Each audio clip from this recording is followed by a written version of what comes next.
దిలీప్ కుమార్. ఇది నా first movie అండి, debut movie Saheba Subrahmanyam.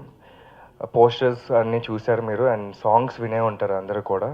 So సాంగ్స్కి మంచి రెస్పాన్స్ వచ్చింది, చాలా ఆనందంగా ఉంది. షాన్ రెహమాన్ మ్యూజిక్ మీ అందరికీ కూడా నచ్చి ఉండిద్దని అనుకుంటున్నాను.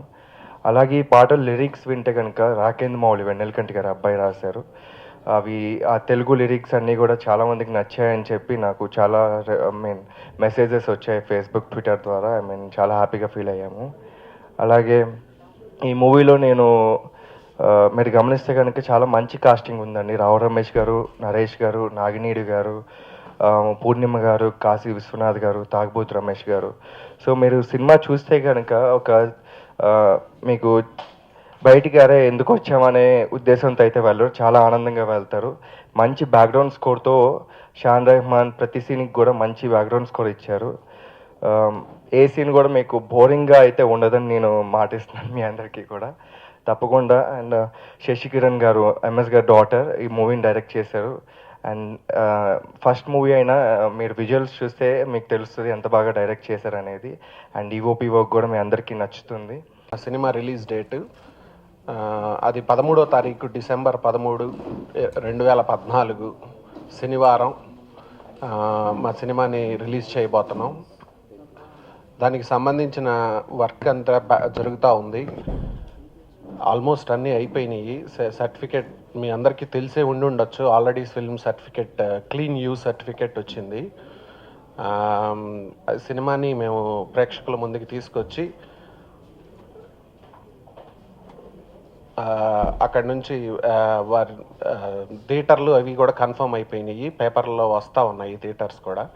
సో శనివారం నుంచి ఈ సినిమా ప్రేక్షకుల ముందుకు రాబోతుంది. అదొకటి చెప్తానికి మెయిన్గా ఈ ప్రెస్ మీట్.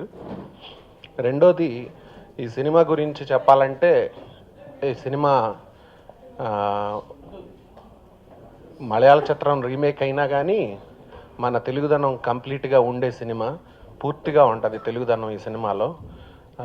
పాటలతో సహా అన్ని తెలుగు పాటలే వినిపిస్తాయి, మీకు తెలుగు మాటే వినిపిస్తుంది. గిన్నిస్ బుక్కి అప్లై చేస్తున్నాను. నా స్నేహితుడు ఒకడు అమెరికా నుంచి ఎంకరేజ్ చేస్తే తద్వారా నేను అప్లై చేస్తున్నాను. త్వరలో అది కూడా వస్తుంది. ఎందుకంటే దిస్ ఇస్ ద రికార్డ్. దీంట్లో పాలిటిక్స్ కానీ వెన్నుపోట్లు కానీ అవి కానీ ఇవి కానీ వర్కౌట్ అవ్వవు. ఎందుకని, ఇది రికార్డు కాబట్టి. అక్కడ నువ్వు యాక్ట్ చేసిన సినిమా పేరు ఉంటుంది, ఆ సంస్థ ఉంటుంది, ఆ క్లిప్పింగ్ ఉంటుంది. దాన్ని మనం కాదనలేంగా. కాబట్టి గిన్నిస్ బుక్ అనేది రికార్డు కాబట్టి, హిస్టరీ కాబట్టి, history cannot be changed. Alexander పుట్టలేదని దెబ్బలాడితే కుదరదు. మనం వాడు పుట్టాడు, గొడవలు జరిగినాయి, చచ్చిపోయాడు, తర్వాత ఎంతో కాలం జరిగింది. అట్లాగా మీ అందరి కళ్ళెదురుగుండా ఎదిగినటువంటి నేను మా పాపని టీవీలో జాయిన్ చేశా. మా టీవీలో నాగార్జున గారిని రిక్వెస్ట్ చేస్తే జాబ్ ఇచ్చారు. ఆ జాబ్ చేసుకుంటూ బ్రతికేస్తుంది. శాలరీ ఒక 40,000 అట్లా శాలరీ ఉండేది. బతికేస్తుంది. ఇంకా ఓకే, సెటిల్డ్ అని అనుకున్నా. బట్ భగవంతుడు తను డైరెక్టర్ అవ్వాలని రాసిపెట్టాడు. అలా డైరెక్టర్ని చేయటానికి ఆయన్ని లండన్ నుంచి పంపించాడు.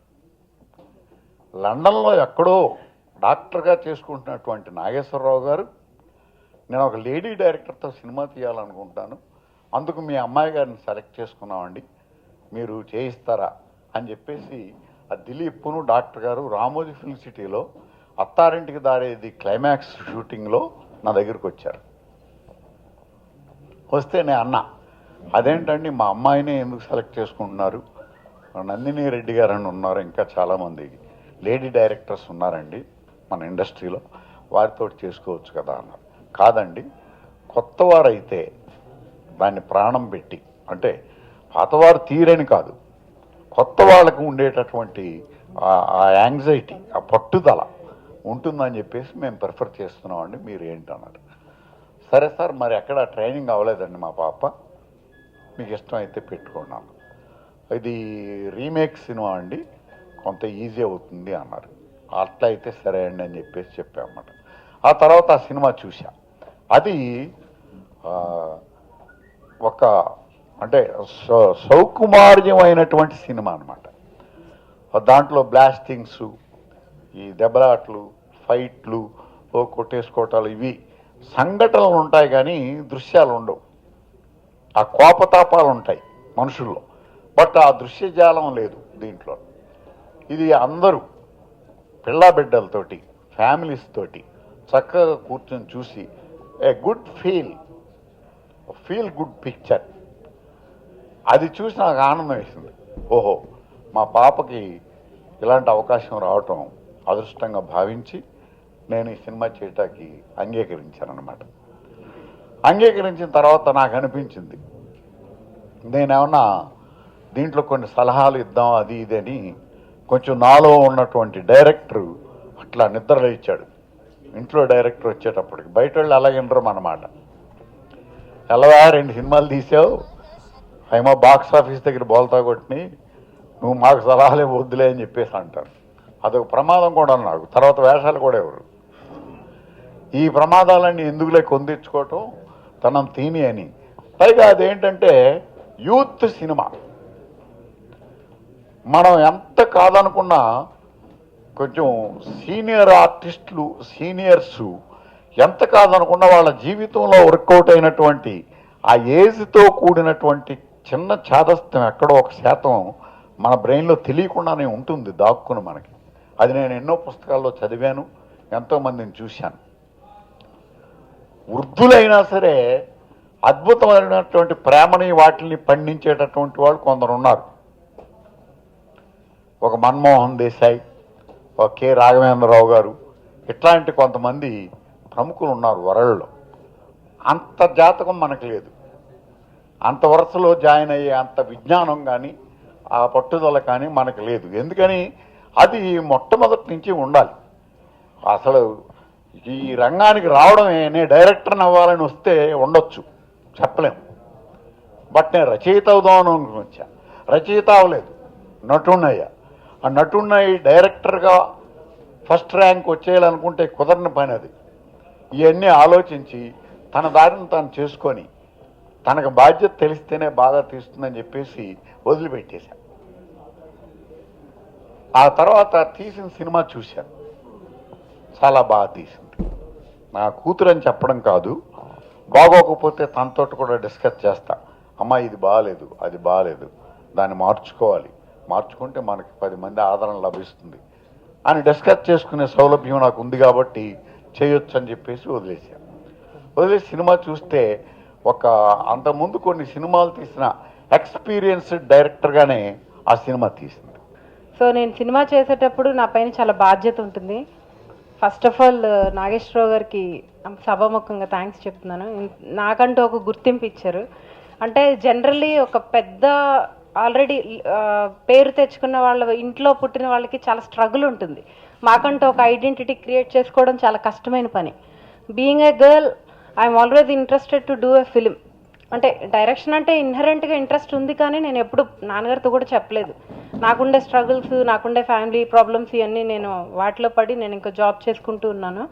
సార్ వచ్చారు, అది నేను ఎక్స్పెక్ట్ చేయలేదు. వచ్చిన తర్వాత ఇంక అప్పటి నుంచి స్టార్ట్ అయింది, I have to do this film అని. సో ఒకటే అనుకున్నా, ఈ ఫిలిం చేస్తే నన్ను నమ్మి వచ్చిన ప్రొడ్యూసర్ గారు కానీ నా నాన్నగారి పేరు కానీ చెడగొట్టకుండా తీయాలి, అంతవరకు చేస్తే చాలు. నాకు వర్క్ వచ్చా, నేను తర్వాత అద్భుతమైన సినిమాలు తీస్తానా లేదా, ఇట్ డజంట్ మ్యాటర్. మంచి వర్క్ చేయాలి, చేసినంత వరకు అనేది మనసులో పెట్టుకుని చేశాను. ఇది అద్భుతమైన సినిమా అని నేను చెప్పను, కానీ వచ్చిన వాళ్ళకి నిరాశ మాత్రం కలిగించాం. చాలా అంటే విజువల్స్ కానీ సాంగ్స్ కానీ ప్రతిదీ సినిమాలో బ్లెండ్ అయి ఉంటాయి. సో సినిమా అంటే మనం ఏం కోరుకుంటాం, రకరకాల జానర్స్ ఉంటాయి. ఇది ఒక సాఫ్ట్ నేచర్ జానర్. నాకు అన్ని జానర్స్ ఇష్టమే, యాజ్ అన్ ఆడియన్ ఏదైనా తీయడానికి ఇష్టపడతాం. కానీ ఈ సినిమాకి వచ్చిన వాళ్ళు మాత్రం బయటికి వెళ్ళేటప్పుడు ఒక మంచి స్మైల్ తోటి వెళ్తారు, తలనొప్పితోటి మాత్రం వెళ్ళరు. దిలీప్ని మన పక్కింటి అబ్బాయిలా ఫీల్ అవుతారు. హీరోయిన్ కూడా చాలా అందంగా ఉంటుంది, ఏంజిల్లా ఉంటుంది తను. దిలీప్ కూడా చాలా బాగా చేశాడు. And music, camera, everything is good. Art work. Cinema అంటే ఒక్కళ్ళు చేసేస్తే అయిపోదు, ఇట్స్ ఎ టీమ్ వర్క్. మేమందరం కలిసి చాలా కష్టపడి చేసాము, ఎవ్రీబడి చెప్పే మాటే, కానీ మీకు చూస్తే అర్థమవుతుంది ఖచ్చితంగాను. చూసి ఎంకరేజ్ చేస్తారని కోరుకుంటున్నాను. Thank you so much. Govinda Gopala